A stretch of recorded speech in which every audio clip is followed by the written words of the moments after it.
দেশবাসী দেখেছে এবং গণমাধ্যমের সূত্রে সারা বিশ্ববাসী দেখেছে 2013 সালের 5ই মের শাপলা চত্বর সহ আশপাশ এলাকার যে হৃদয় বিদারক ভয়ঙ্কর মর্মান্তিক দৃশ্যগুলো, যে দৃশ্য সারা পৃথিবীর বিবেকবান মানুষকে কাঁদিয়েছে। সারা পৃথিবীর মানুষ, বাংলাদেশের সকল নাগরিক, তারা ভয়ঙ্কর সেই দৃশ্য অবলোকন করেছে। কিভাবে মিডিয়াকে পর্যন্ত সেখান থেকে অপসারণ করে এবং ইলেকট্রিসিটি বন্ধ করে যে ভয়াবহ নারকীয় হত্যাযজ্ঞ চালানো হয়েছে, সেই হত্যাযজ্ঞে আমি ব্যক্তিগতভাবে সেখানে স্বয়ং উপস্থিত ছিলাম এবং সেই হত্যাযজ্ঞের অনেক ভয়াবহ দৃশ্য সচক্ষে আমরা প্রত্যক্ষ করেছি। এবং আজ প্রায় 11-12 বছর, এক যুগ ধরে আমরা সেই দুঃসহ স্মৃতি বয়ে বেড়াচ্ছি। আমরা অনেক আমাদের শহীদদের কবরের পাশে দাঁড়িয়েছি এবং অনেক আমাদের আপনজন যারা তাদের আপনজনকে হারিয়েছে। মর্মান্তিকতা এখানেই শেষ নয়, বরং অনেক শহীদ পরিবারের আপনজন, শহীদদের স্ত্রী, শহীদদের সন্তানেরা তাদের আপনজন শহীদ হওয়ার পর তারা তাদের আপনজনদের লাশটুকু পর্যন্ত খুঁজে পায়নি। অনেকে শাহাদাত বরণ করার পর তাদের আপনজনদেরকে পুলিশ জোরপূর্বক তাদেরকে দিয়ে মিথ্যা মামলা দায়ের করানোর জন্য চাপ প্রয়োগ করেছে, যার কারণে তারা পুলিশের হাত থেকে বাঁচার জন্য, আত্মরক্ষার জন্য তাদেরকে ফেরারি জীবন যাপন করতে হয়েছে। বছরের পর বছর এই ফেরারি জীবন যাপন করে তারা অনেকেই সামাজিকভাবে, আর্থিকভাবে ভয়াবহ ক্ষতিগ্রস্ত এবং এক বিপর্যস্ত জনজীবন নিয়ে তারা চলছে। কাজেই বাংলাদেশের ইতিহাসে স্বাধীনতা পরবর্তী এই 53 বছরে 13 সালের 5ই মে এক ভয়াবহ নারকীয় হত্যাকাণ্ডের দিন। এটি বাংলাদেশের মানুষের জন্য, বাংলাদেশের ইতিহাসের জন্য একটি অভিশপ্ত দিন।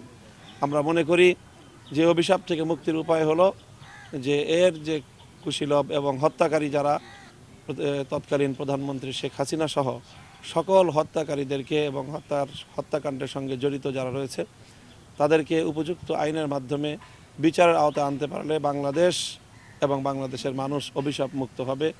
সেই অভিপ্রায় এবং সেই দাবি নিয়ে আমরা আন্তর্জাতিক অপরাধ ট্রাইব্যুনালের যে প্রসিকিউশনের কাছে এসেছি, আমরা আবেদন করেছি। আমরা আশা করি যে তারা তদন্তপূর্বক যে মামলার পরিপূর্ণ সকল এই যে আলামত, এভিডেন্স তারা সংগ্রহ করে যথাযথভাবে তারা মামলা দায়ের করবেন। আমাদের কাছে এই মামলার পর্যাপ্ত তথ্য রয়েছে। সেই তথ্য আমরা সময়ে সময়ে যখন প্রয়োজন হবে প্রসিকিউশনের, তারা আমাদের কাছে চাইলে আমরা সকল ধরনের তথ্য ইনশাল্লাহ তাদেরকে সরবরাহ করব, সার্বিক সহযোগিতা করব। আমরা দেশবাসীর দোয়া চাই। হতাহত সম্পর্কে আসলে যদি একটু জানাতেন, কতজন মারা গেছে বা আহত হয়েছে সংখ্যাটাকে দিয়েছেন? সেদিনের হতাহতের তালিকা ইতিমধ্যে অনেকগুলো সংস্থা তারা যার যার মতো করে এই অনুসন্ধান চালিয়ে রিপোর্ট পেশ করেছে এবং শহীদদের স্পেসিফিক নাম এবং তাদের অ্যাড্রেস সহ তারা মিডিয়াতে প্রোভাইড করেছে। হেফাজতে ইসলামের পক্ষ থেকেও শহীদদের তালিকা রয়েছে এবং হতাহতদের, ক্ষতিগ্রস্তদের সুনির্দিষ্ট তথ্য আমাদের কাছে রয়েছে। আমরা প্রসিকিউশনের সাথে সে বিষয়ে কথা বলেছি এবং তারা যখনই মামলা কার্য পরিচালনা করার জন্য তারা যখন চাইবে তখন আমরা সেটা প্রোভাইড করব। আমরা সুনির্দিষ্ট তথ্য এই মুহূর্তে সংখ্যা আমরা বলছি না,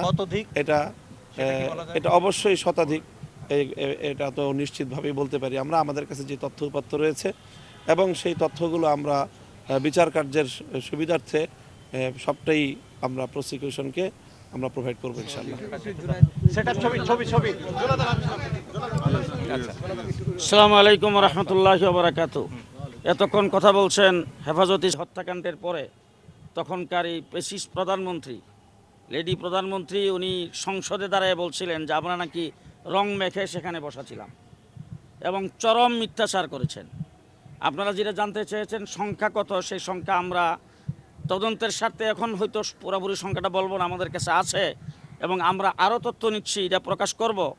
তবে সাবেক প্রধানমন্ত্রী সংসদে দাঁড়ায় বক্তৃতায় বলেছিলেন 1,54,000 না কত গুলি চালানো হয়েছে। এবার আপনারাই চিন্তা করেন এত গুলি চালানোর পরে কত হতাহত হতে পারে। এবং আন্তর্জাতিক অনেক মিডিয়া ট্রাকে লাশ নিয়ে যাচ্ছে, সেটাও ওই সময় ভিডিও ফুটেজে আসছে, বিভিন্ন টেলিভিশনে দেখানো হয়েছে। এর দ্বারাও আপনারা বুঝে নিতে পারেন। আমরা আরও দুঃখিত যে আমাদের কিছু উলামায়ে কেরামকে নিয়ে একটা এই সুরওয়ার্দী উদ্যানে একটা সম্মেলন করেছিলেন প্রধানমন্ত্রী। যাই হোক, ওখানে ওনার মানে সাময়িক উপদেষ্টা ওই জায়গায় দাঁড়ায় চরম সাময়িক সচিব চরম মিথ্যাচার করেছেন। উনি বলছেন কোনো হতাহত হয় নাই, কোনো গুলি চালানো হয় নাই, কোনো মানুষ সেখানে আহত হয় নাই, এই ধরনের মিথ্যাচার করেছেন। এবং তখনকার ওই লেডি প্রধানমন্ত্রী বলছিলেন ভিডিও ফুটেজ দেখে প্রত্যেকের বিচার করা হবে। উনি এতদিন পর্যন্ত ক্ষমতায় ছিলেন, কোনো একটা ভিডিও প্রকাশ মানে ফুটেজ দেখেন নাই, প্রকাশ করেন নাই। আমরা এখন পরিষ্কার ভাষায় বলছি, রাস্তার গাছ যারা কাটছে তারা ছাত্রলীগ যুবলীগের কর্মী, আমাদেরকে চাপানোর জন্য। এবং এই বাইতুল মোকাররমে আগুন দিয়েছেন, আমাদের কথাবার্তাগুলি এমনভাবে উপস্থাপন করেছেন যে আমরা নাকি কোরআন পুরাইছি। আরে আমরা কোরআনকে আমাদের নিজের জীবনের চাইতে বেশি ভালোবাসি, আমরা কেন কোরআন পুরাবো? যারা কোরআন বিদ্বেষী তারাই কোরআন পুরাইছে, তারা কোরআন পুরাইছে, তারা লাইব্রেরিতে আগুন দিছে, বাইতুল মোকাররমে আগুন দিছে, বিভিন্ন জায়গায় আগুন দিয়া তাণ্ডব তারা চালাইছে। কিন্তু সংসদে দ্বারাই বলছে হেফাজতে ইসলামের তাণ্ডব। আমরা আজকে মিথ্যা মামলা আমাদের বিরুদ্ধে করছে এবং মামলা হয়েছে মানে 350 মতো। সেই মামলায় 2 বছর আমি জেলে ছিলাম, 3 বছর জেলে ছিল মৌলানা মামুনুল হক সাহেব, আজিজুল ইসলাম আদি সাহেব জেলে ছিলেন, আমাদের নাসির সাহেব জেলে ছিলেন, আমাদের অসংখ্য ওলামায়ে কেরাম জেলে ছিলেন। মিথ্যা মামলা আমাদেরকে জেলে দেওয়া হয়েছে। আজকে আমরা আন্তর্জাতিক অপরাধ ট্রাইব্যুনালের কাছে আসছি, দেশের পরিবর্তন হয়েছে, আশা করি আমরা বিচার পাব এবং সুনির্দিষ্ট এবং আমরা দৃষ্টান্তমূলক শাস্তি চাই, যাতে ভবিষ্যতে বাংলাদেশে ইসলাম, কোরআন, আল্লাহ রাসূল নিয়ে কেউ যাতে কটূক্তি করতে না পারে, আর সাধারণ জনগণের উপরে এই ধরনের নির্মম হত্যাকাণ্ড যাতে আর না হয়। ধন্যবাদ সাংবাদিক বন্ধুদেরকে আপনারা এখানে আসার কারণে।